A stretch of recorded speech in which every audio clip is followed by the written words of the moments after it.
صلوات بھیجے بابا دے بلند۔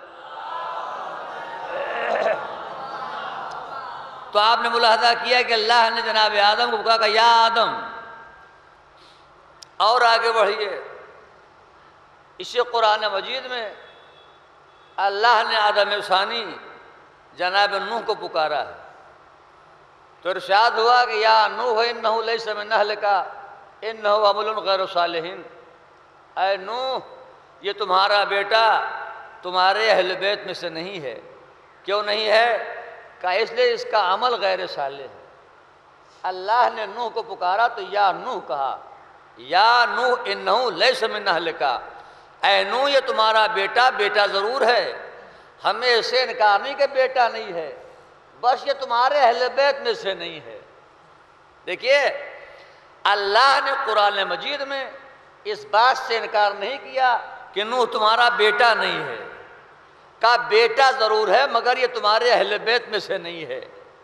انہو لیس من اہلک، بھئی بیٹا ہے مگر تمہارے اہل بیت میں سے نہیں ہے۔ اچھا یہ بھی بتا دیا اللہ نے کہ اہل بیت میں سے کیوں نہیں ہے؟ کہا اس لیے نہیں ہے کہ انہو عمل غیر صالح، اس کا عمل غیر صالح ہے۔ تو معلوم یہ ہوا کہ اگر عمل غیر صالح ہو تو بیٹا ہو کہ بھی اہل بیت میں سے نہیں ہوتا۔ صلوات پڑھیے بابا دے بلند، یہ ہے معاملہ۔ میں نے کچھ کہا مگر میرا جملہ سردی کی نظر ہو گیا۔ اللہ نے اس بات سے انکار نہیں کیا کہ بیٹا نہیں ہے، بھئی بیٹا ہے مگر تمہارے اہل بیت میں سے نہیں ہے۔ کیوں نہیں ہے؟ کہ اس لیے کہ اس کا عمل غیر صالح ہے۔ تو معلوم ہوا کہ اللہ کی نگاہ میں عمل کا صالح ہونا ضروری ہے۔ اگر انسان بے عمل ہے تو انسان چھوڑیے، بیٹا ہو کہ اہل بیت میں سے نہیں ہوتا۔ تو آپ کہیے تو میں ایک جملہ کہہ دوں کہ اب اگر اللہ کا رسول چند افراد کو لے کر چادر کے نیچے جمع ہو جائے اور کہے کہ اللہم ہؤلاء اہل بیتی، یا اللہ یہ میرے اہل بیت میں سے، تو یہ کسی خونی رشتے کی بنیاد پر نہیں ہے، ان کا عمل اتنا صالح تھا کہ اللہ کو کہنا پڑا یہ تمہارے اہل بیت میں سے ہے۔ صلوات پڑھیے بابا دے بلند پر محمد آل محمد۔ اب سوال یہ پیدا ہوتا ہے کہ نوح نبی ہے، صاحب منصب ہیں، صاحب شریعت ہیں، پیغمبر ہیں، آدم ثانی کہا جاتا ہے، یہ نبی کا بیٹا ہو کہ اہل بیت میں سے کیوں نہیں ہوا؟ بھائی مولوی کا بیٹا بگڑ جائے بات سمجھ میں آتی ہے، مگر نبی کا بیٹا بگڑ جائے یہ بات کچھ عقل میں نہیں آتی۔ نوح نبی ہے، صاحب شریعت ہے، یہ صاحب شریعت بیٹا بگڑ کیسے گیا؟ تو اب یہاں پر بڑا اختلاف ہے مفسرین کے درمیان۔ مسئلہ یہ ہوا کہ اللہ نے جناب نوح سے کہا کہ بھئی نوح کشتی بناؤ۔ جناب نوح کے کشتی کا تذکرہ قرآن میں موجود ہے پورے تفصیل کے ساتھ۔ بحکم خدا جناب نوح نے کشتی بنائی۔ جب میں کشتی بنانے کا تذکرہ کرتا ہوں تو مومنین سے دو چھوٹے چھوٹے سوال کرتا ہوں، اور پہلا سوال ان میں سے یہ ہوتا ہے کہ یہ جناب نوح نے جو کشتی بنائی، پہلی بات یہ ہے کہ کشتی کا نام کیا تھا، اور دوسرا سوال یہ ہے کہ کشتی کہاں بیٹھ کے بنائی؟ کشتی نوح، کشتی نوح، کشتی نوح۔ سوال یہ ہے کشتی نوح نے بنائی کہاں اور کشتی کا نام کیا تھا؟ تو میں آپ کو تھکانا نہیں چاہتا، جب ہم نے قرآن سے پوچھا قرآن یہ بتا کشتی کا نام کیا تھا، تو قرآن نے کہا کشتی کا نام تھا سفینہ نجات، یعنی نجات کی کشتی۔ سفینہ نجات یعنی نجات کی کشتی۔ چلیے قرآن نے نام بتا دیا کہ کشتی کا نام تھا کشتی نجات۔ سوال یہ کشتی نجات بنائی کہاں؟ گھر کے اندر؟ جی نہیں۔ کمرے میں؟ جی نہیں۔ حجرے میں؟ جی نہیں۔ صحن میں؟ جی نہیں۔ کہاں بنائی؟ کہ کھلے میدان میں۔ ہائے ہائے ہائے، بھائی کشتی کا نام تھا کشتی نجات، بنائے کھلے میدان میں۔ بتا دیا دیکھو نجات کی کشتی جب بھی بنتی ہے کمرے کے اندر نہیں، غدیر جیسے میدان میں بنتی ہے۔ صلوات بھیجیے بابا دے بلند اور محمد آل محمد۔ جزاک اللہ۔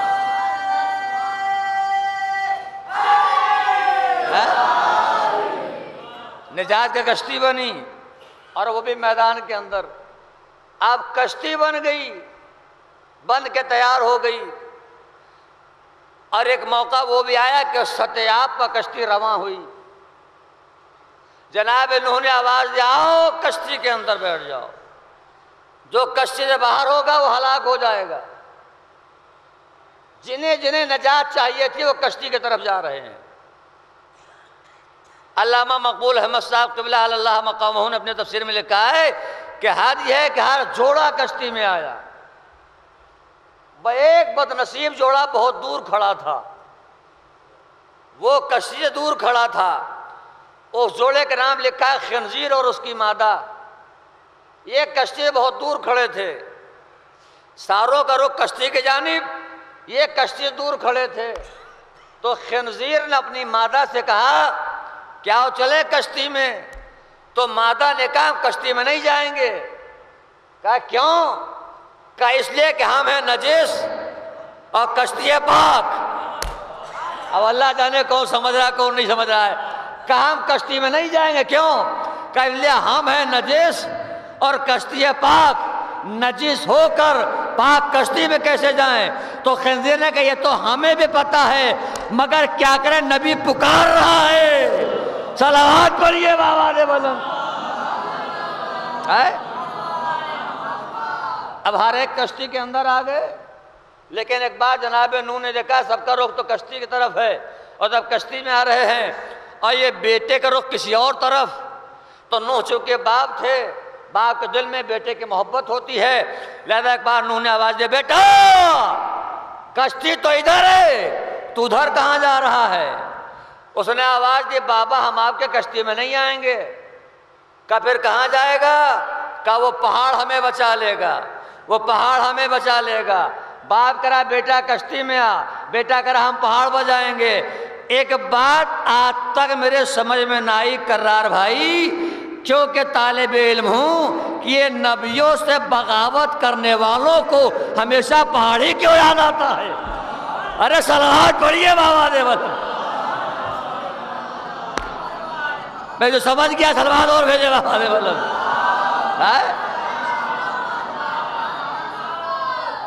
ٹھیک ہے، جب مجمع کم ہو تو ذاکر واجب ہے کہ افطار کا سامان لے کے چلے۔ تو آپ ذرا غور کیجئے، یہ بیٹا بے عمل کیسے نکل گیا؟ معلومات باپ کرا کشتی میں کرا ہم پہاڑ بجائیں گے۔ ایک بار نوح نے دیکھا کہ جب پانی گلے تک پہنچ گیا اور اب نزدیک ہے کہ بیٹا ڈوب جائے گا، تو چونکہ باپ تھے لہذا باپ کے دل میں محبت ہوتی، آواز دی یا اللہ یہ میرے اہل بیت میں سے۔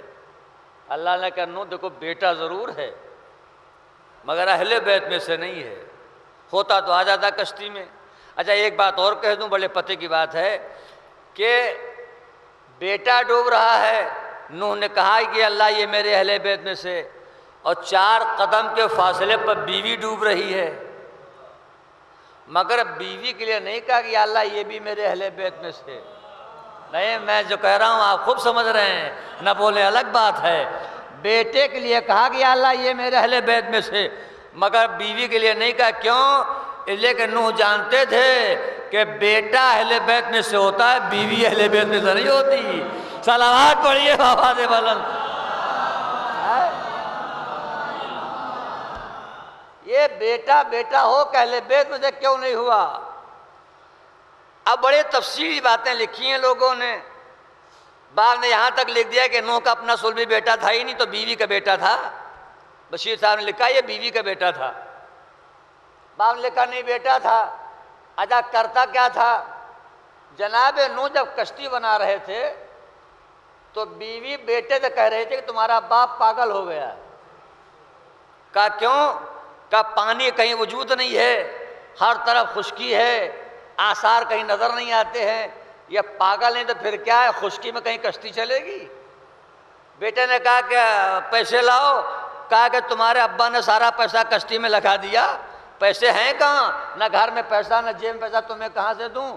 تو اس طرح نوح کی بیوی نے بیٹے کو باپ سے باغی بنا دیا۔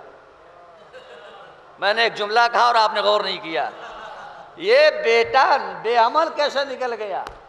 دیکھیے عجیب مسئلہ ہے، جتنی تفسیریں ہیں جتنی کتابیں ہیں سب نے لکھا ہے کہ نوح کی بیوی نے اپنے بیٹے کو باپ کا باغی بنا دیا۔ ہر بات میں تمہارا باپ پاگل ہو گیا ہے، خشکی میں کشتی کہیں چلے گی، آثار نظر نہیں آتے، پیسے لاؤ کا پیسے ہے نہیں، سارے پیسے کشتی میں لگ گئے، پاگل ہو گیا تمہارا باپ، یعنی بگاڑا ماں نے۔ اگر آپ جائزہ لیجئے پورے منظر کا تو آپ خود محسوس کریں گے کہ بیٹے کو بگاڑا ماں نے۔ لیکن یہ عجیب معاملہ ہے، بگاڑا ماں نے، باپ بدنام ہو رہا ہے۔ جیسے دیکھیے نوح کا بیٹا، نوح کا بیٹا، نوح کا بیٹا، نوح کا بیٹا، جب موقع مل گیا نوح کا بیٹا، لیکن نوح کا بیٹا، بگاڑا ماں نے، بدنام باپ ہو رہا ہے، نوح کا بیٹا، نوح کا بیٹا۔ ارے ایک بار تو کہیے نوح کی بیوی کا بیٹا، مگر نیچے دیکھیں نوح کا بیٹا، نوح کا بیٹا۔ اور آپ کو ایک جملہ یاد ہونا چاہیے کہ اللہ اپنے نبیوں تو بڑی محبت کرتا ہے، وہ کبھی یہ نہیں چاہتا کہ نبی بدنام ہو۔ اللہ نے جب دیکھ لیا کہ اچھا بگاڑے ماں، بگاڑے بیوی، بدنام میرا نبی ہو، تو اللہ نے بھی طے کر لیا کہ اب جس نبی کی بیوی خراب ہوگی اسے اولاد ہی نہیں دے گا۔ ہائے ہائے ہائے، ارے صلوات پڑھیے بابا دیول، یہ معاملہ ہے۔ ایک کہو صلوات پڑھ لیں دھیمے دھیمے۔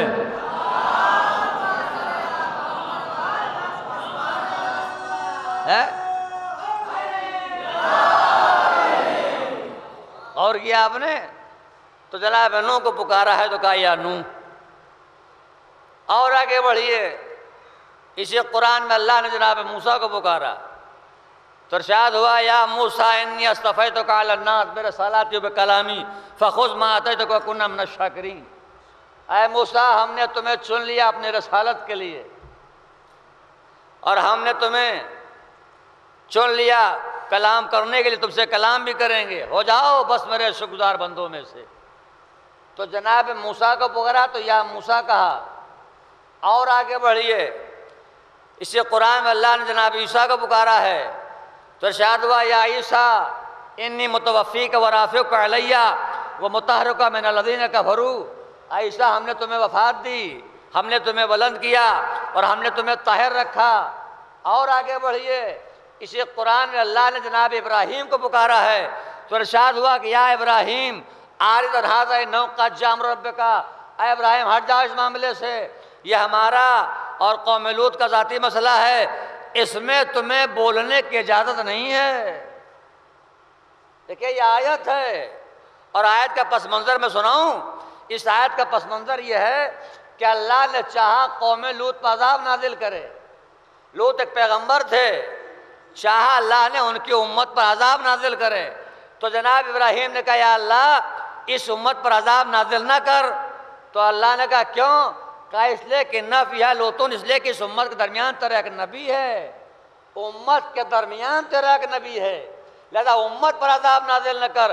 تو اللہ نے کہا کہ ہمیں معلوم ہے کہ کون ہے اور کون نہیں ہے، تمہیں اس معاملے میں بولنے کی اجازت نہیں ہے، عذاب تو آئے گا امت پر، بس ہم کریں گے یہ کہ اپنے نبی کو عذاب سے بچا لیں گے۔ ہائے ہائے ہائے، صلوات پڑھیے بابا دے بلند۔ یہ جناب لوط کی امت کا تذکرہ ہے، اور جب اسی قرآن میں اللہ نے سرکار دو عالم کی امت کا تذکرہ کیا تو ارشاد ہوا ما کان اللہ لیعذبہم وانت فیہم۔ آئے میرے حبیب تیری امت پر اس وقت تک عذاب نہیں آئے گا جب تک کہ امت کے درمیان تو ہے۔ نہیں، بڑی اہم بات ہے اس میں، کہا تیری امت پر عذاب نہیں آئے گا کب تک؟ جب تک امت کے درمیان تو ہے۔ یہ جب تک تو ہے اس کا مطلب کیا ہے؟ اس کا مطلب یہ نکلا کہ جب تک تو ہے عذاب نہیں آئے گا، جب تو نہیں رہے گا تو عذاب آ جائے گا۔ مگر ابھی اس لیے عذاب نہیں آئے گا کہ امت کے درمیان تو ہے، جب تو نہیں رہے گا تو عذاب آ جائے گا۔ سارے مسلمانوں کو اللہ کے درمیان جا کے فریاد کرنا چاہیے، یا اللہ تیرا وعدہ تھا کہ اے میرے پیغمبر جب تک تو ہے عذاب نہیں آئے گا، تیرا نبی چلا گیا اب عذاب کیوں نہیں آتا؟ سوال یہ ہے کہ 63 سال کے بعد سرکار دو عالم چلے گئے، عذاب کیوں نہیں آتا؟ عذاب کا نانا بتا رہا ہے کہ کوئی اس سلسلے کا محمد ہے۔ صلوات بھیجیے بابا نے بلند، ایک اور صلوات بھیجیے بابا نے بلند۔ اگر وہ نہ ہوتا تو عذاب آ جاتا. تو یہاں پر اللہ نے ابراہیم کو پکارا تو کہا ابراہیم. اور آگے بڑھیے، اسی قرآن میں اللہ نے جناب زکریا کو پکارا ہے تو ارشاد ہوا یا زکریا انا نبشرک بغلام اسمہ یحییٰ، اے یحییٰ ہم تمہیں بشارت دیتے ہیں ایک بیٹے کی جس کا نام یحییٰ ہوگا.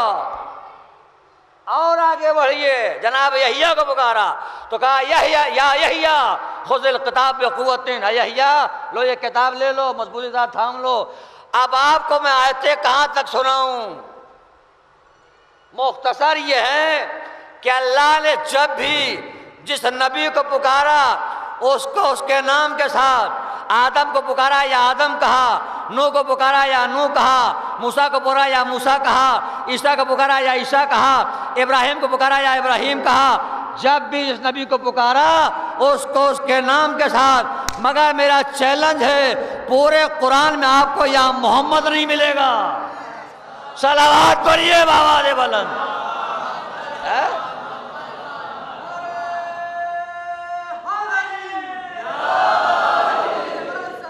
اللہم صلی اللہ علیہ وسلم.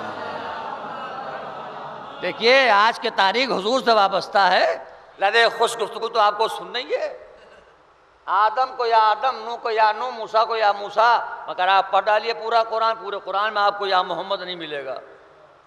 یہ ہے عظمت سرور کائنات کہ اللہ نے اپنے حبیب کو پکارا تو کبھی نبی کہا، کبھی رسول کہا، کبھی طٰہٰ کہا، کبھی مزمل کہا، کبھی مدثر کہا، کبھی بشیر کہا، کبھی نذیر کہا، کبھی سراج و منیر کہا، کبھی رحمت للعالمین کہا، کبھی شفیع المذنبین کہا. ہائے ہائے ہائے.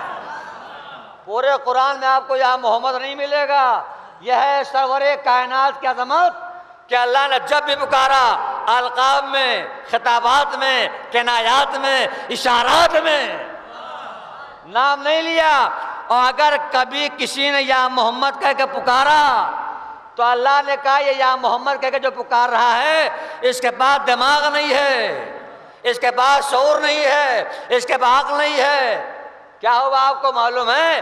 بنی تمیم کا ایک چھوٹا سا قافلہ سرکار دو عالم کے دروازے پر آ گیا اور قافلے کا سردار بار بار کہہ رہا یا محمد انظر الینا، یا محمد انظر الینا.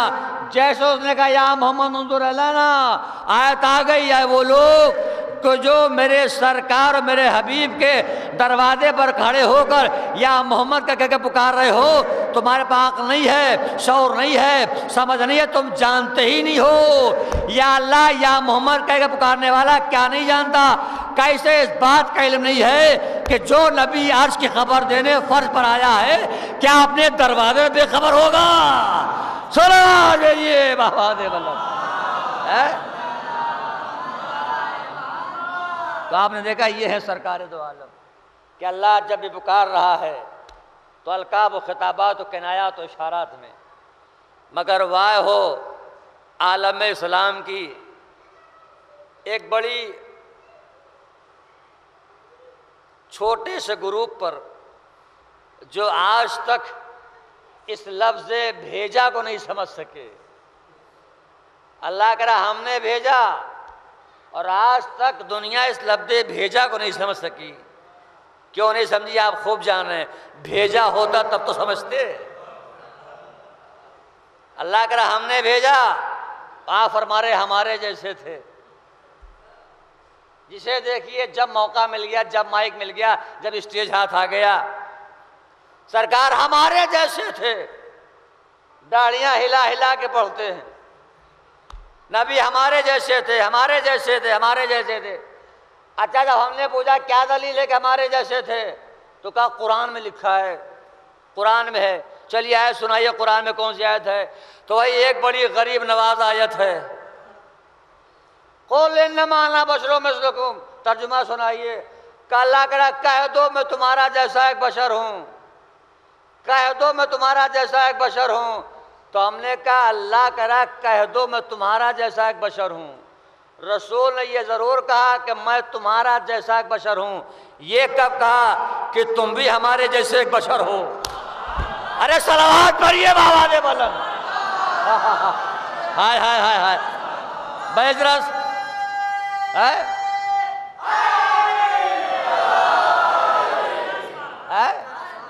بھائی آپ ذرا غور کریں، یہ تو کہا کہ میں تمہارا جیسا ایک بشر ہوں، یہ کب کہا کہ تم بھی ہمارے جیسے ایک بشر ہو؟ بھائی اگر کہا ہو تو بتائیے، بار بار ٹوکا کہ تو ہم تمہارے جیسے ہیں، تم ہمارے جیسے نہیں ہو۔ حضرت ام المومنین عائشہ رضی اللہ تعالیٰ عنہ، ٹھیک ہے، فرماتی ہیں کہ میں گھر میں سالن پکاتی تھی، تو کون سا کمال کرتی تھی بھائی، عورتوں کام ہی سالن پکانا، مگر سنیے بات سنیے، اور جب سالن پک کے تیار ہو جاتا تھا تو 2 پیالے لے کے آتی تھی، ایک پیالے میں سالن اس نیت سے نکالتی تھی کہ یہ میں کھاؤں گی، دوسرے پیالے میں اس نیت سے سالن نکالتی تھی کہ حضور کھائیں گے، دونوں پیالہ لے کے آتی تھی، دسترخوان پر رکھ دیتی تھی، ایک حضور کے سامنے ایک میرے سامنے۔ میں نے بارہا دیکھا کہ ہمارے پیالے پر مکھی بیٹھ رہی ہے۔ بھیا ہاتھ ہٹائیں، سلوات پڑھیے بآواز بلند، ایسے نہیں، ہاتھ آزاد رکھیے، سلوات بھیجے بآواز بلند۔ یہ علامہ اقبال بیچارے، ان کی بہت سی کتابیں ہیں، آپ دیکھیے کہیں جا کے کہ ایک ہی تصویر چھپی ہوئی ہے، ایک ہی تصویر، دوسری کوئی تصویر ہی نہیں ہے۔ یہ بھئی یہی سٹائل ہے، وہ تو مر گیا، بیٹھنے کا انداز چھوڑ گیا، جسے دیکھیے علامہ اقبال بن کے بیٹھا رہتا ہے۔ پڑھے سلوات بآواز بلند۔ آپ نے غور کیا؟ تو میں یہ دیکھتی تھی کہ ایک پیالے پر جو ہمارا ہے اس پر مکھی بیٹھ رہی ہے، اور جو سرکار کے سامنے پیالہ رکھا ہے اس پر مکھی نہیں بیٹھ رہی ہے۔ بات پوری سمجھ لیا آپ نے کہ جو ہم نے اپنی نیت سے نکالا اس پر مکھی، اور جو سرکار کا پیالہ ہے اس پر مکھی نہیں۔ تو ایک دن ہم نے حضور سے پوچھا، یا نبی اللہ، یہ کیا بات ہے کہ جس پیالے کو میں اپنی نیت سے نکالتی ہوں لاتی ہوں اس پر مکھی بیٹھ رہی ہے، اور جو آپ کے سامنے پیالہ رکھا ہے آپ کے لیے اس پر مکھی نہیں بیٹھ رہی ہے؟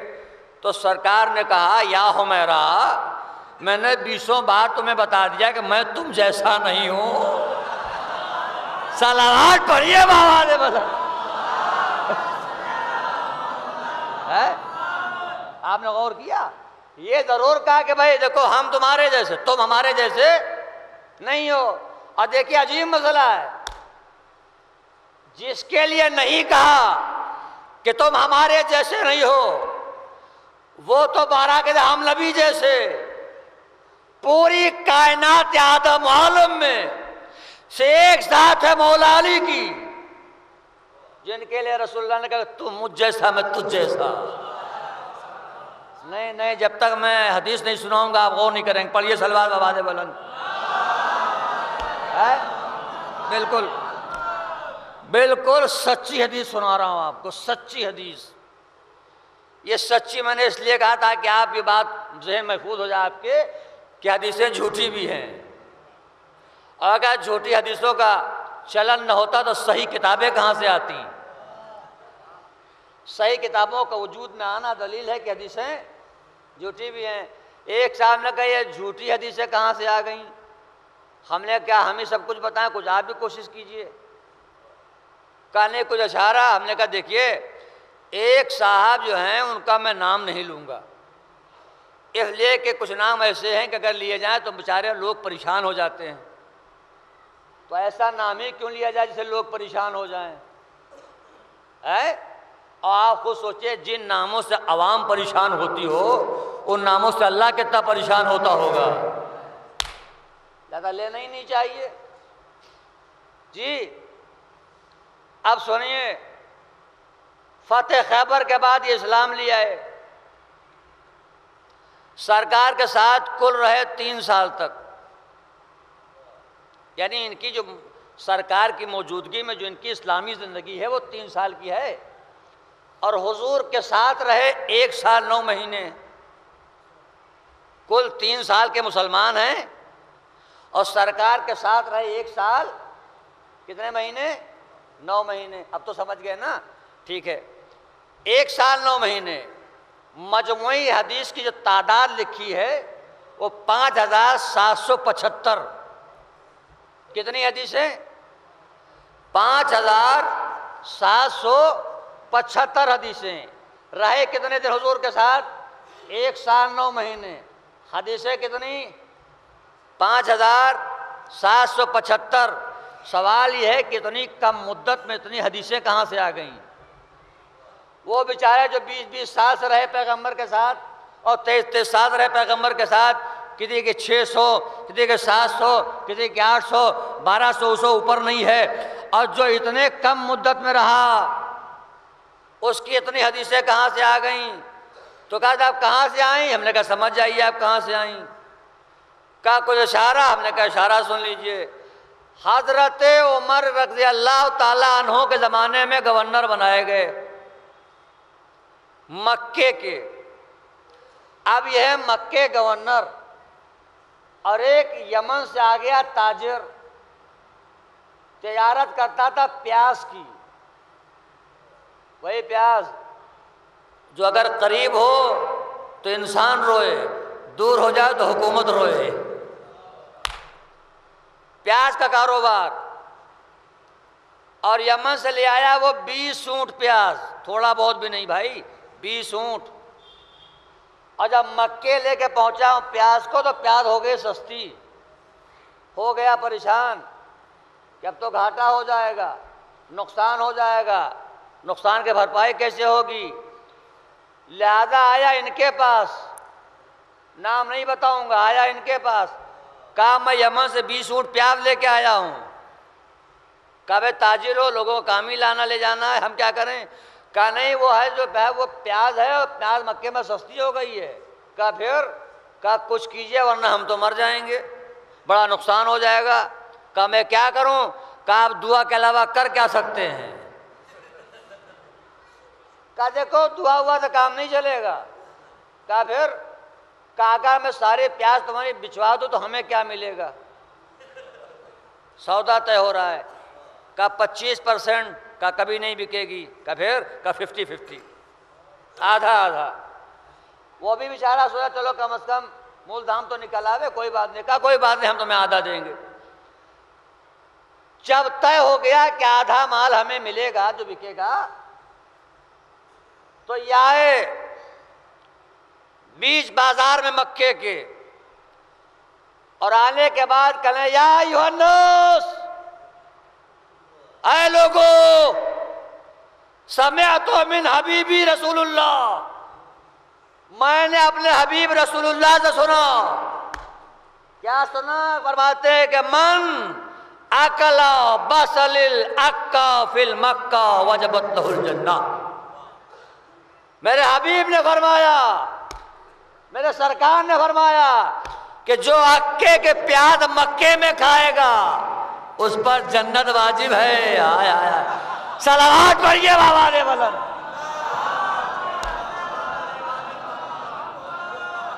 بھائی ذرا تھکے انداز میں نے سنیے. سمعت من حبیبی، دیکھیے میں نے عربی میں اس لیے سنا دیا تاکہ آپ یقین ہو جائے کہ میں نے پڑھ کے پڑھا ہے. کہا سمعت من حبیبی، میں نے اپنے حبیب سے سنا کہ میرے حبیب نے فرمایا من اکل بصل الاکا فی المکہ وجبت لہ الجنہ. میرے حبیب نے فرمایا کہ جو اکے کے پیاز مکے میں کھائے گا اس پر جنت واجب ہے. اب آپ سوچ کے بتائیے کہ جب پیاز پر جنت مل رہی ہو تو نماز کون پڑھے گا بھائی؟ نیاز بدعت، پیاز کھاؤ جنت. کہا جو اکے کے پیاز مکے میں کھائے گا اس پر جنت واجب. آپ جب حدیث سنا دی تو کیا کہنا، جسے دیکھیے کوئی گھر سے تھیلا، کوئی گونی، کوئی بوری، 5 کلو، 2 کلو، 10 کلو، 8 کلو، 2 کلو، معلوم ہے 1 گھنٹے میں 20 اونٹ پیاز بیک گئی. ایک حدیث نے 20 اونٹ پیاز بکوا دیا. اب جب وہ پیاز بک گئی تو حساب کتاب ہو گیا. آدھا اس نے اپنے جیب میں رکھا، آدھا ان کے حوالے سنیے گا، اب ہے آپ کے ذہن کا امتحان کہ آپ پہنچے یا یوں ہی وہ ہوا کر رہے ہیں۔ لیکن کہا کہ یہ پیسہ آدھا لیے ہوئے چلے جا رہے تھے گنتے ہوئے، 1 2 3 4 5 6 7 8۔ کون؟ جنہوں نے حدیث سنائی کہ ان کا گزر ہوا زوج رسول ام المومنین حضرت عائشہ کے گھر کے سامنے سے، ان کا گزر ہوا، گنتے ہوئے جا رہے تھے، ان تک بات پہنچ چکی تھی۔ کس نے سنایا ہے کہ حضور نے کہا ہے جو عکے کے پیاز مکے میں کھائے گا اس پر جنت واجب۔ جیسے نگاہ پڑی ان پر، پیسہ گنتا ہوا جا رہا تھا، کہو ابو ہریرہ ادھر آنا، یہ فوراً گئے۔ کیا بات ہے؟ کہا کہ نبی نے کیا فرمایا کہ جو عکے کے پیاز مکے میں کھائے گا اس پر جنت واجب ہے؟ نبی نے کب فرمایا جو عکے کے پیاز مکے میں کھائے گا اس پر جنت واجب ہے؟ سنیے گا، ذہن کا امتحان ہے۔ کہا بی بی آپ اتنی جلدی بھول گئیں؟ اللہ جانے جملہ ساجان سے آ جائے، آپ اتنی جلدی بھول گئیں، مجھ سے پوچھ رہی ہیں کب فرمایا جو عکے کے پیاز مکے میں کھائے گا اس پر جنت واجب؟ اتنی جلدی بھول گئیں؟ ارے اسی دن تو فرمایا تھا جس دن یہ فرمایا تھا کہ ہم گروہ انبیاء نوارث بناتے ہیں، نوارث بنتے ہیں۔ صلوات بھیجیے بابا دے بلند۔ لا الہ الا اللہ، بڑی اہم بات سنا کے ہمیں۔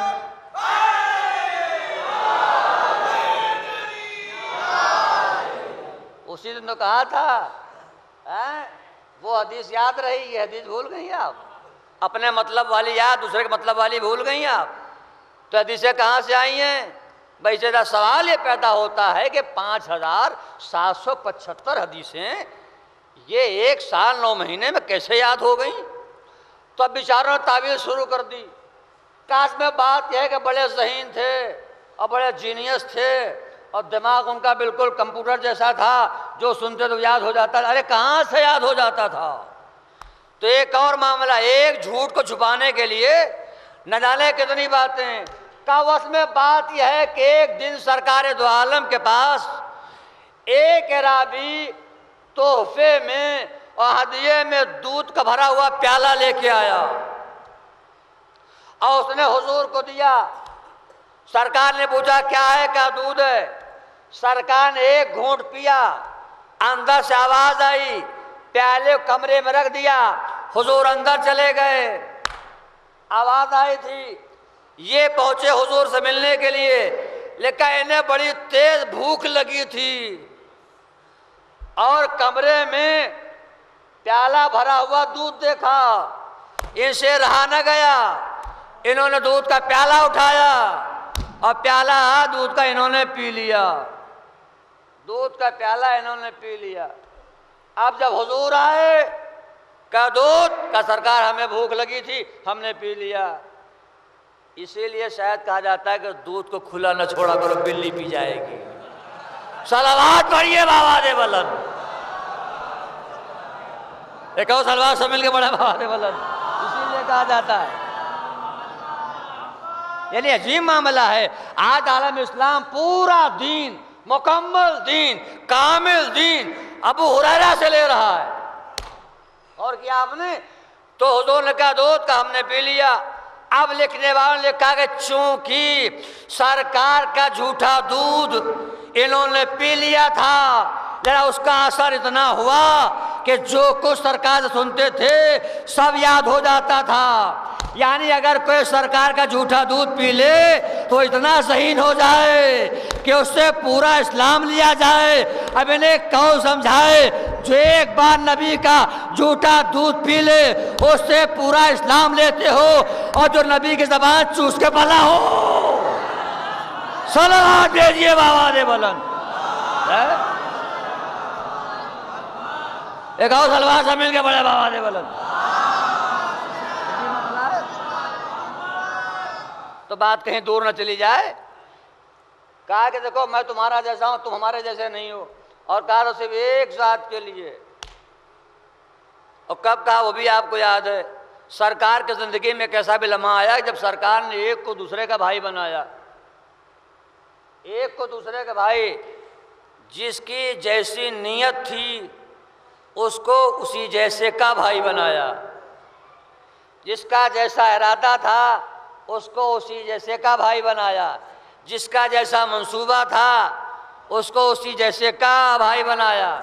ابو بکر و عمر کا بھائی بنایا، سلمان کا ابو ذر کا بھائی بنایا، مقداد کو عمار کا بھائی بنایا۔ بڑا مشہور واقعہ ہے تاریخ کا، یہ مواخات قائم کیا تھا آپ نے، ایک دوسرے کو ایک دوسرے کا بھائی بنایا۔ لکھا ہے کہ جب سب کو ایک دوسرے کا بھائی بنا چکے تو کیا دیکھا کہ ایک گوشے میں مولائے کائنات بیٹھے ہوئے رو رہے ہیں۔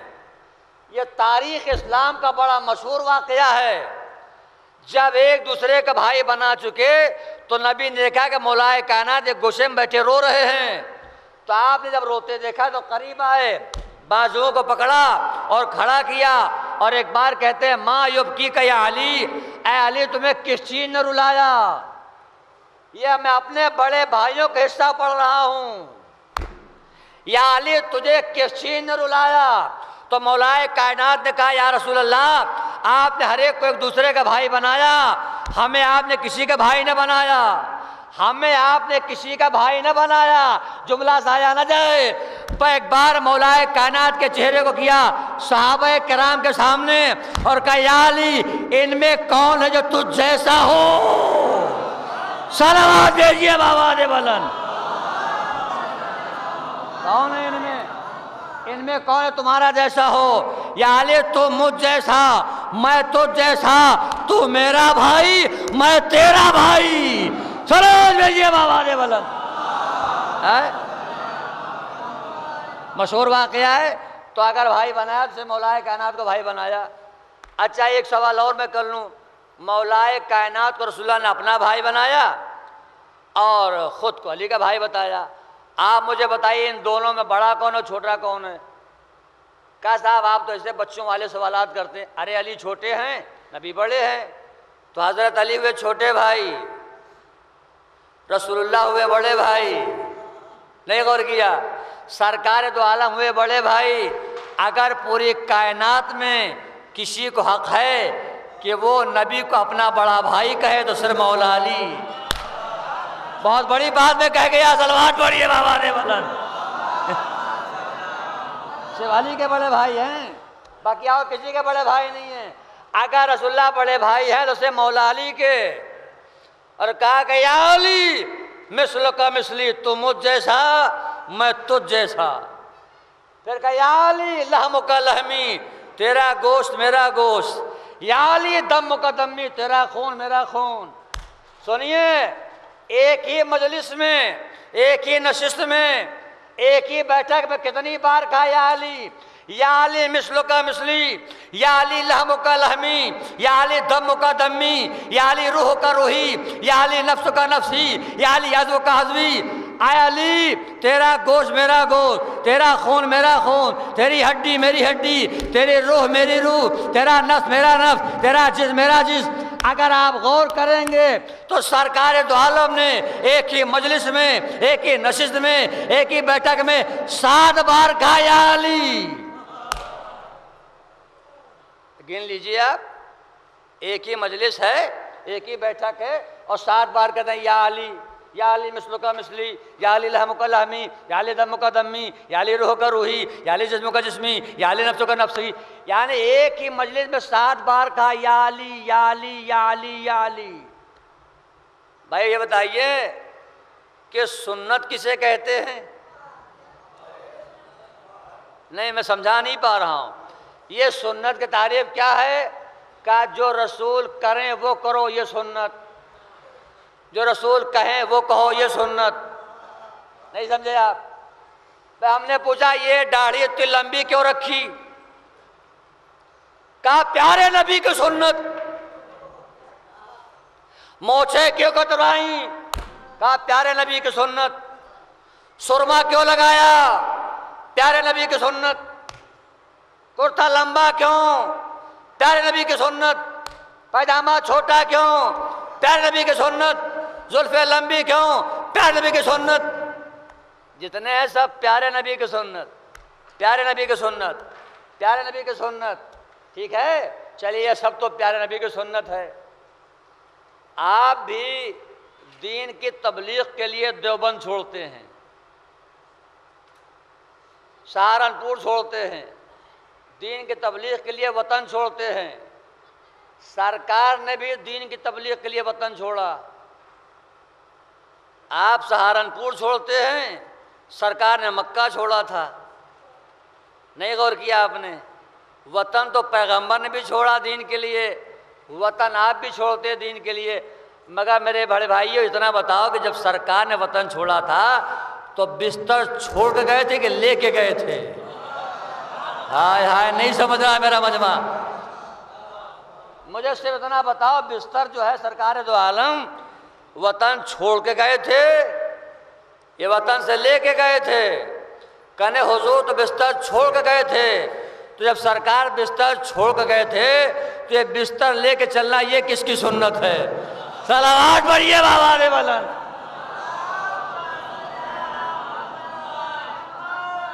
بھئی سوال یہ سارا معاملہ پیارے نبی کی سنت،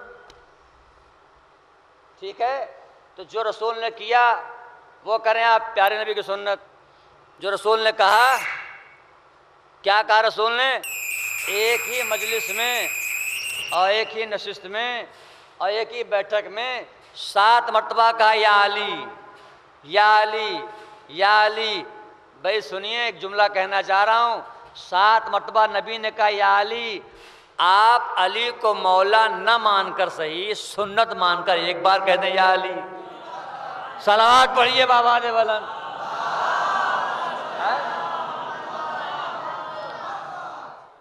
تو بڑی توجہ طلب بات ہے، اپنا جیسا نہیں کہنا چاہیے۔ اپنا جیسا کافروں نے کہا سرکار کو، میں نے اکثر سنایا آپ کو، میں اشارہ طرح بدل رہا ہوں۔ قرآن میں 7 نبی ایسے گزرے جن نبیوں کو کافروں نے اپنا جیسا کہا، ان میں ایک ہے جناب موسیٰ، ایک ہے جناب ہارون۔ جناب موسیٰ کو فرعون نے کہا اپنا جیسا، تو جب قوم نے پوچھا کیا دلیل ہے کہ موسیٰ ہمارے جیسے ہیں، تو کہا دیکھتے نہیں یاکلون مما تاکلون، جو وہی کھا رہے جو میں کھا رہا ہوں، جب ہمارے جیسے ہیں۔ تو فرعون نے موسیٰ کے کھانے اور پینے کو دیکھا تو کہا ہمارے جیسے۔ آپ اگر اسی بات کو دنیا دلیل بنائے اور کہ جو ہم کھاتے وہ حضور کھاتے تھے، جو ہم پیتے وہ حضور پیتے تھے، لہذا ہم حضور جیسے، تو کوئی مانے تو مانے، میں عسکری ماننے والا نہیں ہوں، لیکن ہمارا نبی اس دنیا میں کھانے پینے کسی چیز کا محتاج نہیں تھا، بلکہ کھانے کے ساری چیزیں، پینے کے ساری چیزیں یہ محتاج تھی نبی کی۔ ابھی کہوں گا تب آپ سمجھیں گے یہ محتاج تھے نبی کیوں؟ اس لیے کہ اگر انہیں حلال بننا ہے تو ان پر واجب ہے کہ دستگاہ کے منہ سے لگ جائیں۔ اگر انہیں حلال بننا ہے تو ان پر واجب ہے کہ نبی کے دہن سے لگ جائے۔ کیوں؟ اس لیے کہ جسے نبی نے منہ لگا لیا وہ حلال، اور جس سے منہ پھیر لیا، صلوات پڑھیے بابا دے والا۔ میرے عزیزو، آج کی تاریخ 2 معصوم شخصوں سے وابستہ ہے، ایک سرکار دو عالم اور ایک نواس پیغمبر یعنی امام حسن مجتبیٰ سے۔ حضور نے خود کہا اور بارہا کہا حسن و منی وانا من ہو، حسن میرا مجھ سے ہے اور میں حسن سے ہوں۔ یہ کوئی ہمارے گھر کی حدیث نہیں ہے، ترمذی میں بھی موجود ہے، مسلم میں بھی موجود ہے، بخاری میں بھی موجود ہے۔ جتنی صحیح کتابیں ہیں ان تمام میں یہ صحیح حدیث موجود ہے کہ حضور نے کہا حسن و منی وانا من ہو، میں حسن سے ہوں اور حسن مجھ سے ہے۔ مگر مجھے بڑا افسوس ہوتا ہے کہ دنیا ساری حدیثوں کو پڑھتی ہے اور ان حدیثوں کو پڑھنے سے گریز کرتی ہے جو اہل بیت کے فضائل میں واقع ہوئی ہیں، اور الزام ہم پر رکھا جاتا ہے کہ صاحب یہ وہ لوگ ہیں جو صرف اور صرف اہل بیت کو مانتے ہیں، اصحاب کو نہیں مانتے، ازواج کو نہیں مانتے، تابعین کو نہیں مانتے۔ شیعہ کون ہیں؟ کہ یہ وہی لوگ ہیں جو صرف اہل بیت کو مانتے ہیں۔ ہمیں آپ کا الزام قبول ہے کہ ہم نے رسول کے بعد سے اہل بیت کو مانا، اور میں اکثر پڑھ دیتا ہوں آپ کا یہ الزام انشاءاللہ ہمیں جنت تک پہنچائے گا۔ ارے صلوات پڑھیے بابا دے بلند۔ نہیں، ایک جملہ مجھے یاد آ گیا، میں کہوں گا ضرور، بغیر کہے مانوں گا نہیں۔ یہ جملہ ایسا ہے کہ اگر اللہ پردے تو میں آسمان بجا کے کہوں کہ آپ کا یہ الزام کہ شیعہ اسے کہتے ہیں جو نبی کے بعد صرف اہل بیت کو مانتا ہے، یہ الزام وہ الزام ہے جو انشاءاللہ ہمیں جنت تک لے جائے گا، ہمیں جنت دلوائے گا۔ مجمع حیرت سے پوچھ رہا ہے اور دیکھ رہا ہے کہ الزام جنت کیسے دلوائے گا؟ بھائی جب ہم اور آپ سب وہاں پہنچیں گے اب پوچھا جائے گا تم نے رسول کے بعد کسے مانا؟ تو سب کہیں گے یا رسول اللہ ہم نے آپ کے بعد اہل بیت کو مانا، یا اللہ ہم نے تو نبی کے بعد اہل بیت کو مانا۔ تو اللہ پوچھے گا تمہارے پاس گواہ کیا ہے؟ گواہ کیا ہے کہ تم نے نبی کے بعد اہل بیت کو مانا؟ تو ہم ان سارے مسلمانوں کو بعنوان گواہ پیش کریں گے، یا اللہ یہ کہتے تھے ہم صرف اہل بیت کو مانتے ہیں۔ صلوات بھیجیے بر محمد آل محمد۔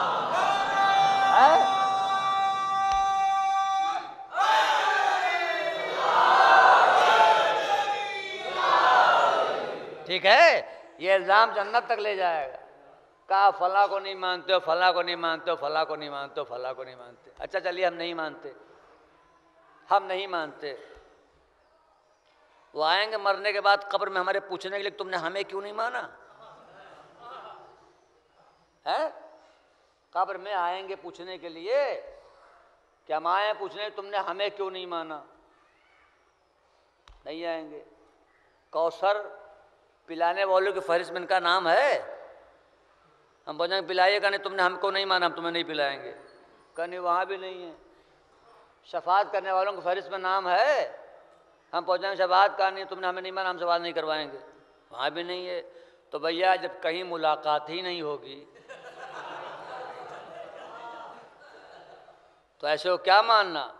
نہ قبر میں آئیں گے، نہ حشر میں آئیں گے، نہ نش میں آئیں گے، نہ صراط پر، نہ شفاعت میں، نہ کوثر، نہ سلسبیل، کہیں نہیں۔ بھائی اسی لیے نہیں مانا کہ کہیں سابقہ ہی نہیں پڑھنے والا ہے،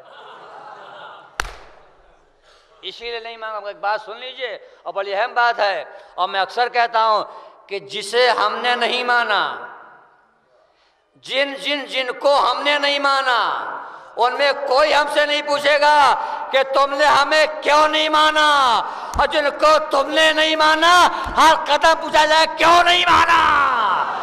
صلوات پڑھیے بر محمد والے محمد، ہر قدم پوچھا جائے گا۔ بھائی اگر بات دل تک پہنچی ہو صلوات بابا نے بلند پڑھیں۔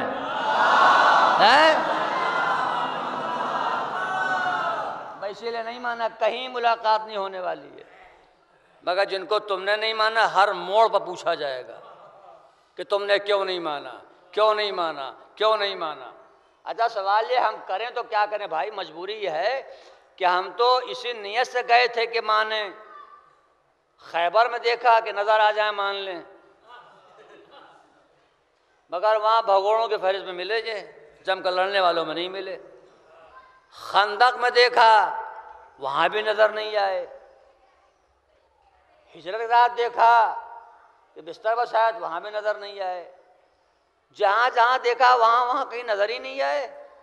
نظر آئے ہوتے تو مان لیتے، جب نظر ہی نہیں آئے تو کیوں مانے؟ کہا صاحب آپ تو صحابہ کو نہیں مانتے، بالکل الزام ہے، بہتان ہے، تہمت ہے، یہ ہمارے بچے قربان ہو جائیں صحابہ کی عظمت پر، صحابہ کرام کی عظمت جو ہے ہمارے ماں باپ قربان ہوں، یہ الزام ہے، یہ بہتان ہے، ہم صحابہ کو نہیں مانتے۔ صحابہ کی بڑی عظمت ہے، اور ہم سے بہتر تو صحابہ کو مانتا ہی نہیں ہے، کوئی نہیں مانتا۔ میں اکثر ایک دو تین جملے پڑھ دیا کرتا ہوں کہ صحابہ کو ہم کتنا مانتے ہیں اور کیا مانتے ہیں، سنیے۔ صحابہ کی بڑی عظمت ہے، عرش پہ ہوں تو تارے ہیں، صحابہ عرش پہ ہوں تو تارے ہیں، فرش پہ ہوں تو بصیرت کے منارے ہیں، اور قرآن میں ہوں تو قرآن کے پارے ہیں، اور اہل بیت کے ساتھ ہو تو سب ہمارے ہیں۔ صلوات پڑھیے بابا نے بلند۔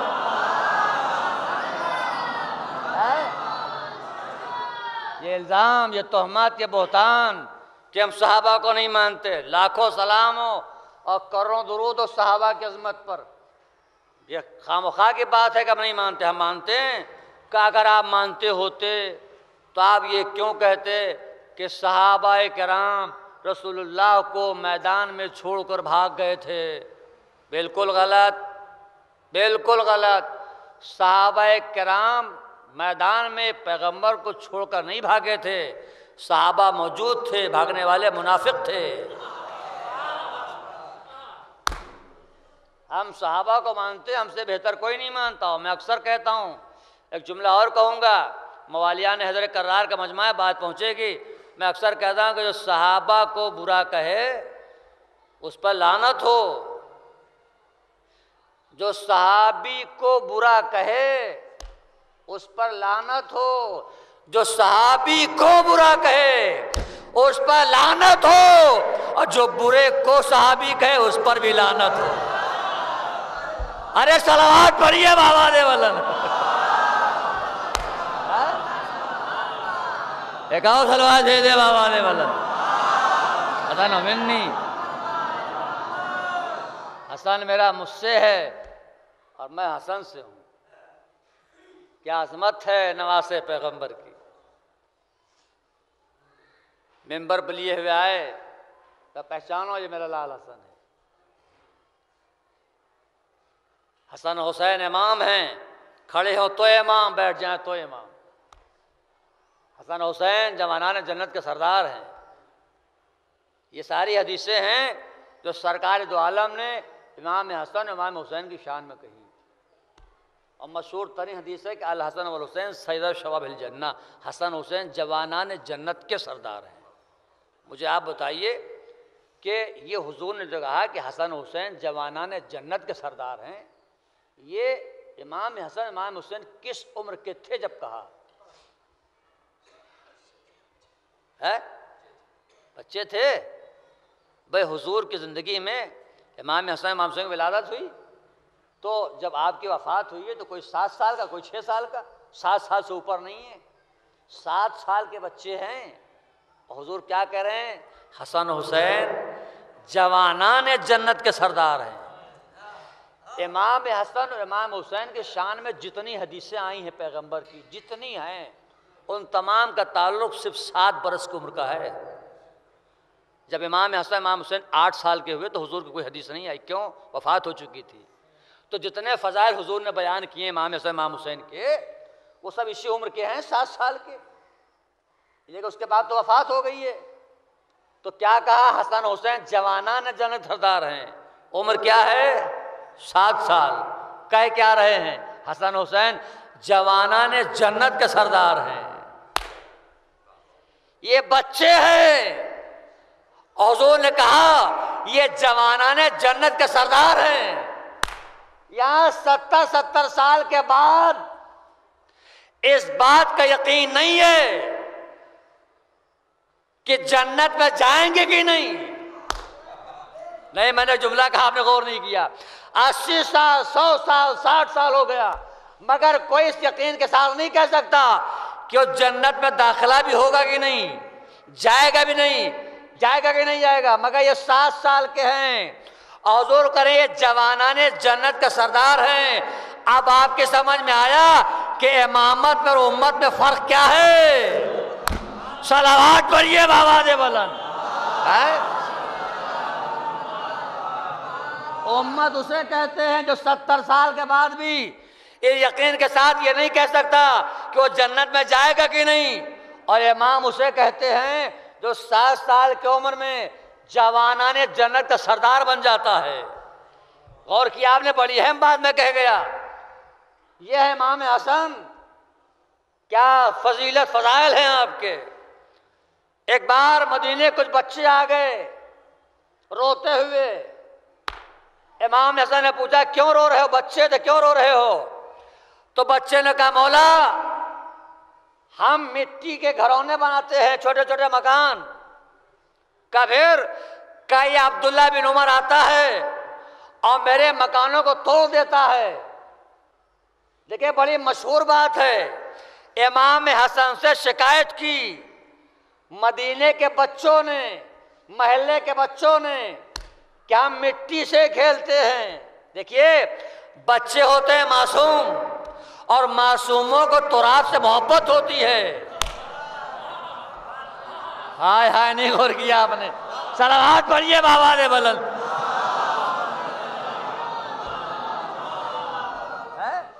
کام چھوٹے چھوٹے مکان بناتے ہیں اور یہ عبداللہ بن عمر آتا ہے، یہ میرے مکان کو توڑ دیتا ہے۔ عبداللہ بن عمر، اب تو آپ سمجھ گئے ہوں گے۔ تو امام نے کہا اچھا مکانوں کو توڑ دیا، کہاں؟ ایک بار آپ نے بلایا، عبداللہ آیا، کیا بات ہے؟ کہیں بچوں کیوں ستاتا ہے؟ یہ چھوٹے چھوٹے بچے مکان بناتے ہیں، مٹی کو توڑ دیتا ہے، آئندہ یہ حرکت مت کرنا۔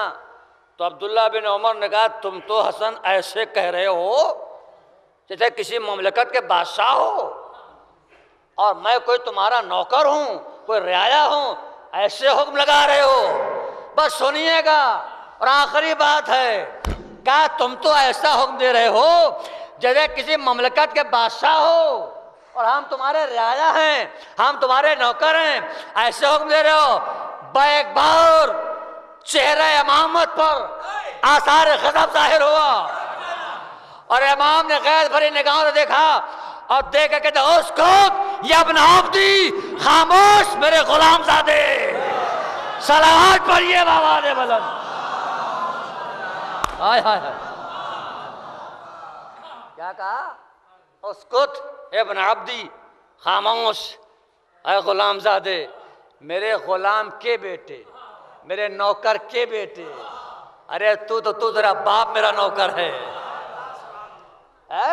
یہ کس نے کہا؟ امام حسن نے کہا۔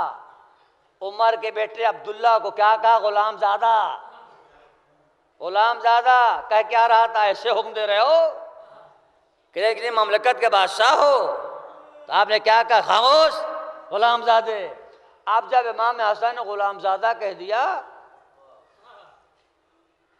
تو آیا گھر، باپ کے سامنے کھڑا ہو گیا، چہرے کا جغرافیہ بدلا ہوا ہے۔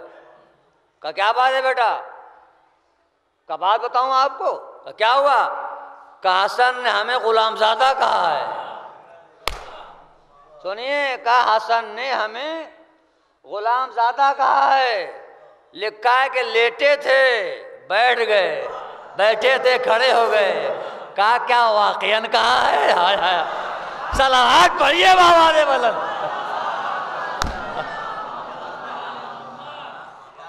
کہا بیٹا کیا واقعاً کہا ہے، حقیقتاً کہا ہے؟ کہاں بابا؟ کیا کہا؟ کہا غلام زادہ کہا، غلام زادہ کہا۔ بس جس نے سرکار کو قلم و کاغذ نہ دیا ہو، اس نے فوراً قلم اٹھایا، کاغذ لیا اور بیٹے کے حوالے کیا۔ کہا بیٹا جا یہی بات لکھا کے لے آ۔ ہائے ہائے ہائے، اگر کہا ہے تو جا کہنا کہ جو کہا وہ آپ لکھ دیجئے، لکھا کے لے آ۔ دیکھیے، کہا جا کے لکھا کے لے آ، اگر کہا ہے تو۔ اب لوگ پوچھتے ہیں کہ جب وہ کاغذ و قلم لے کے گیا تھا تو امام نے لکھا کہ نہیں لکھا؟ لوگ پوچھتے ہیں لکھا کہ نہیں لکھا؟ ہم یہ کہتے ہیں کہ امام وہی کرتا ہے جو کہتا ہے۔ یہ ہو ہی نہیں سکتا کہ امام کہیں اور لکھے نا۔ تو جب لے کے گیا کہ جو آپ نے کہا لکھ دیجئے، تو امام احسان نے لکھ کے دیا، لکھ کے دیا۔ لوگ کہتے ہیں جب لکھ دیا تو جنت تو پکی ہو گئی ہوگی۔ ہم نے کہا یہ بات نہیں ہے، جب لکھا تو نیچے نوٹ بھی لگایا کہ یاد رکھنا غلامی وہی سچی ہوتی ہے جو وفا پر تمام ہو۔ ہائے ہائے ہائے، ارے صلوات پڑھیے بآواز بلند۔ ایک اور صلوات بھیج دے دھیمی دھیمی۔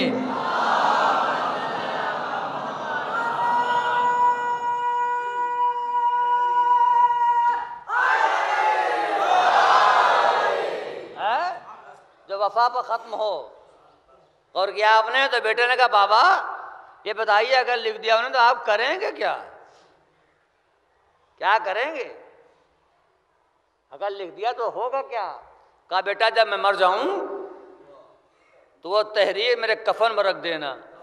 ہائے ہائے ہائے ہائے، وہ تحریر میرے کفن میں رکھ دینا۔ سنیے گا آخری فقرہ ہے، وہ تحریر میرے کفن میں رکھ دینا۔ کہا بابا کفن میں رکھنے کا فائدہ کیا؟ کہا بیٹا فائدہ یہ ہوگا کہ قبر میں حساب نہیں ہوگا، محشر میں عذاب نہیں ہوگا۔ سلام دیجیے بابا نے بلند۔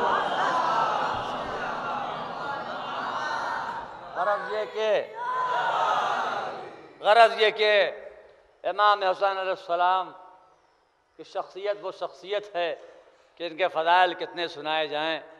میں اس لیے تھوڑا سا وقت میں نے لے لیا کہ مومنین آ جائیں، اس لیے کہ بہرحال لبیک یا حسین تو ہم کہتے ہیں، زبان سے عملی بھی ثبوت ہمیں دینا ہے۔ مجھے بڑا افسوس رہتا ہے کچھ باتیں ایسی ہوتی میں کہتا رہتا نہیں، اس لیے کہنے سے کوئی فائدہ نہیں ہے۔ یہ آج کی تاریخ اور کل کے شب یہ پورے ایام اعظم میں سب سے اہم ہے، اس اعتبار سے جو ذات مرکز ہے، مرکز اس سے وابستہ یہ ذات ہے، ٹھیک ہے۔ سرکار دو عالم کی وفات ہے، اور رات میں بھی میں نے دیکھا، مجھے بڑی بے حسی سی لگ رہی تھی کہ وفات پیغمبر کی شب اور دن وفات کا، اور یہ عالم ہمارے قصبے کا، یا تو ہمیں تاریخ کی اہمیت کا اندازہ نہیں ہے۔ 4-10 لوگوں میں تابوت نہ نکالا کریں، اس لیے کہ تابوت کا مطلب یہ ہوتا ہے کہ کثرت سے لوگ ہوں، بوسہ دیں اور اٹھائیں۔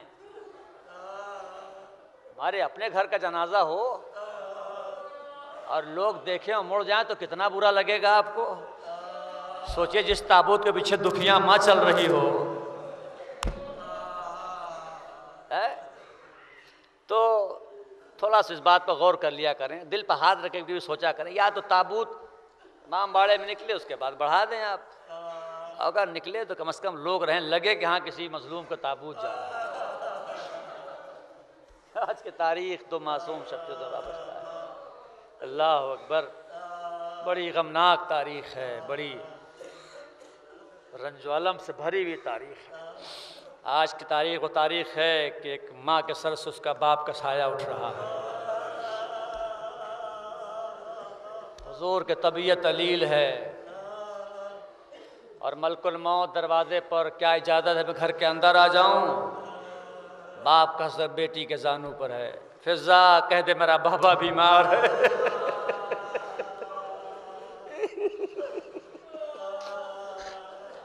فضا جا کہہ دے میرا بابا بیمار ہے۔ ملاقات کی طاقت نے ایک طرف پھر آنا، فضا نے کہہ دیا آنے والا، پھر واپس چلا گیا، پھر آیا، کیا اجازت ہے میں گھر کے اندر آ جاؤں؟ فضا کہہ دے میرا بابا بیمار ہے، پھر آنا، پھر چلا گیا۔ جب تیسری بار آیا اور آج اس نے کہا کہ کیا اجازت ہے، تو ابھی جملے پورے نہ ہوئے تھے کہ بی بی کی آنکھوں سے آنسو بہنے لگے، 2-4 قطرے حضور کے چہرے پہ پڑے۔ آج ہی کی تاریخ ہے کہ ایک بار نبی نے غش سے آنکھیں کھول دیں، بیٹی کو روتا دیکھ کہ بیٹی تو رو رہی ہے، اے میری بیٹی فاطمہ تو رو رہی ہے۔ عجیب جملہ کہا بیٹی تجھے تو بہت رونا ہے۔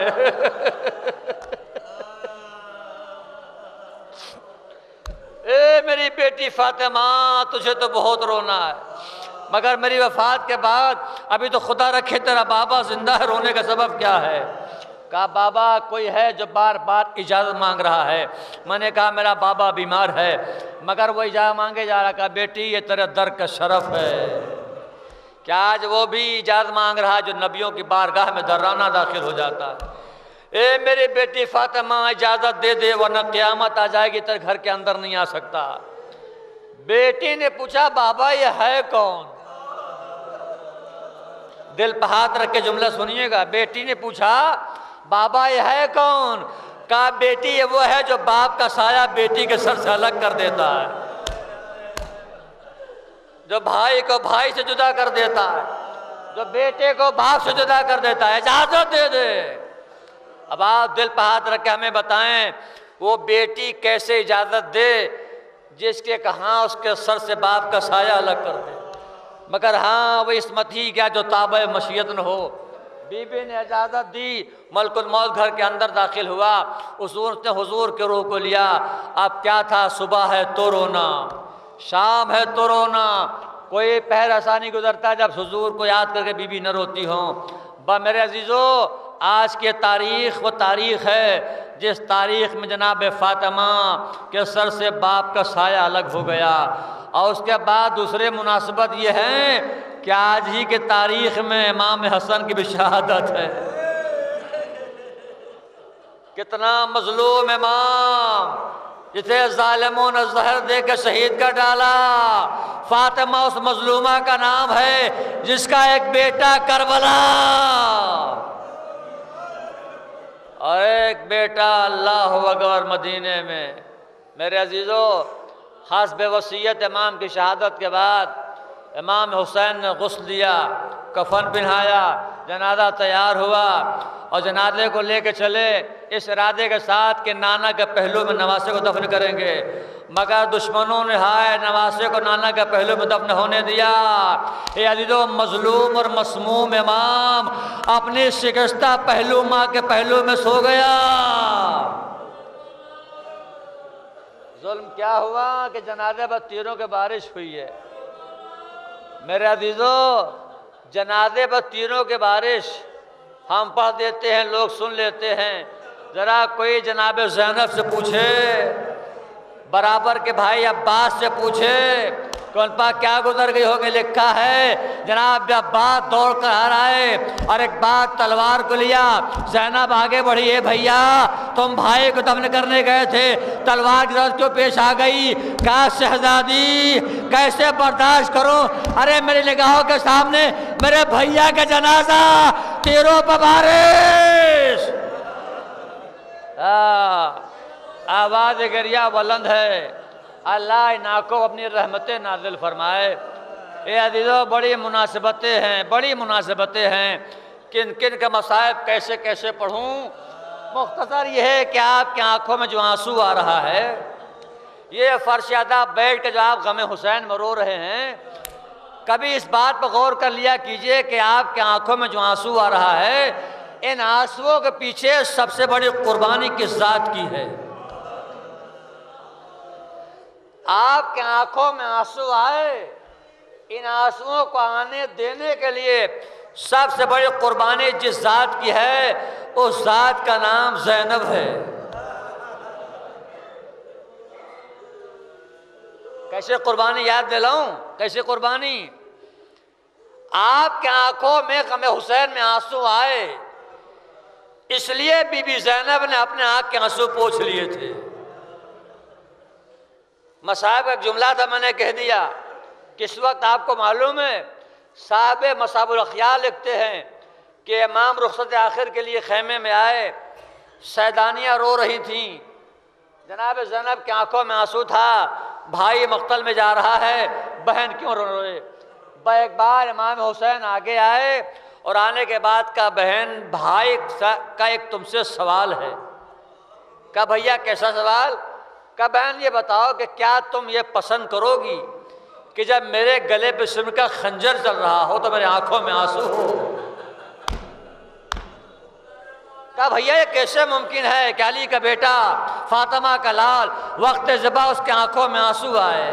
امام نے کہا بہن یقین جانو اس لیے تو آنکھوں میں آنسو نہیں آئے گا کہ میرے گلے پہ سم کا خنجر چل رہا ہے، مگر یقین جانو کہ اگر وقت ذبح یہ آپ کی روتی آنکھیں یاد آ گئیں تو بھائی سے آنسو نہ رک سکے گا۔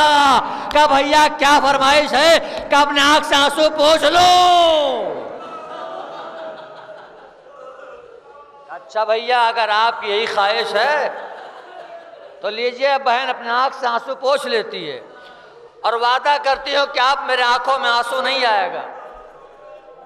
اور میرا عزیز ایک جملہ کہوں، امام نے شاید یہ بھی کہا ہو کہ بہن اس لیے بھی آنسو پوچھ لو کہ اگر اسی طرح روتی رہی تو بیمار بیٹے کون سنبھالے گا؟ شاید یہ بھی ممکن ہو کہا ہو کہ بہن اگر اسی طرح روتی رہی تو سکینہ اگر ناقے پشت سے گر گئی تو تلاش کر کے کون لائے گا؟ بہن اب تمہیں زینب بن کے زندہ نہیں رہنا ہے، اب تمہیں حسین بن کے زندہ رہنا ہے، اب تمہیں عباس بن کے زندہ رہنا ہے۔ جناب زینب آنکھ سے آنسو پوچھ لے بھیا آج تم سے بہن وعدہ کرتی ہے اب میرے آنکھوں میں آنسو نہیں آئے گا، اب میرے آنکھوں میں آنسو نہیں آئے گا۔ جب امام چلنے لگے تو دشمن کے جانب سے ایک آواز آئی اور بڑی عجیب آواز تھی، آواز یہ آئی کہ حسین تمہارا بھائی مارا گیا، اے حسین تمہارا اکبر مارا گیا، اے حسین تمہارے بھانجے مارے گئے، اے حسین تمہارا بھتیجا مارا گیا، اب یہ بتاؤ تم کیوں زندہ ہو؟ آؤ اپنا سر ہمارے خنجر کے لیے پیش کر دو۔ یہ آواز بی بی زینب کانوں میں گئی، کہا بھیا آپ سن رہے ہیں؟ کہاں بہن؟ کہا ایک وعدہ کیجئے، آج ایسی جنگ کریں گے انہیں علی یاد آ جائے۔ کہا بہن یقین جانو ایسی جنگ کروں گا۔ امام آئے اور آنے کے بعد لکھا کہ